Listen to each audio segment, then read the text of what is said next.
অনেক আগের কথা। তারা ছিল দুই ভাই। বড় ভাই হচ্ছে গোল্ডস্মিথ স্বর্ণকার, ছোট ভাই হচ্ছে কৃষক ফার্মার। আনফরচুনেটলি ছোট ভাইটা মারা গেছে। এখন তারা খুব বিপদে পড়ে গেছে, আর্থিক সংকট। আর ছোট ভাইয়ের যে স্ত্রী ছিল তিনি বললেন তার বড় ছেলেকে, বাবা আমাদের তো খুব কষ্ট হচ্ছে, তুমি তোমার জেঠার কাছে যাও, আমার কাছে একটা নেকলেস রয়েছে, আমার ওই নেকলেসটা আমরা বিক্রি করে দিব, তোমার জেঠাকে দাও আর কিছু টাকা নিয়ে আসো। আর সে জেঠার কাছে গিয়েছে, জেঠাকে দেখাইছে যেটা এই নেকলেসটা আমার মা দিয়েছে।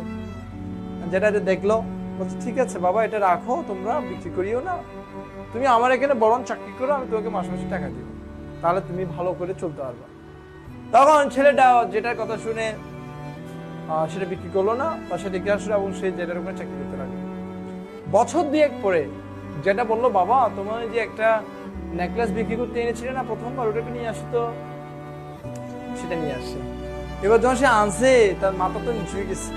বলছে জেঠা সাহেব আমি খুবই লজ্জিত। কেন? বলছে আমি যে নেকলেসটা বিক্রি করতে চেয়েছিলাম এটা তো নকল নেকলেস, ইমিটেশন।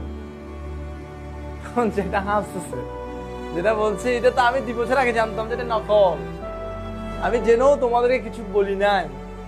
তার কারণ হচ্ছে তোমরা তখন যে পরিস্থিতিতে ছিলে, আমি যদি সত্য কথাটা বলতাম তোমরা সেটা মেনে নিতে পারতে না, কারণ তোমাদের আর্থিক অবস্থা কম ছিল, খারাপ ছিল, তোমার বাবা নেই, তোমরা খুব সংকটে ছিলে। যদি আমি বলতাম যেটা নকল, তোমরা মনে করতে আমার যেটা আমাদেরকে ঠকাচ্ছে, আমাদের দুর্বলতার সুযোগ নিয়ে যেটা আমাদেরকে ঠকাচ্ছে। সত্য কথা হলেও, রিয়েলিটি হলেও আমি আসল কথাটা বলি না তোমাকে, সেজন্য আগে আমি কাজ শিখিয়েছি কোনটা সোনা কোনটা নকল। এখন তুমি নিজেই বুঝতে পারছো কোনটা আসল স্বর্ণ কোনটা নকল স্বর্ণ।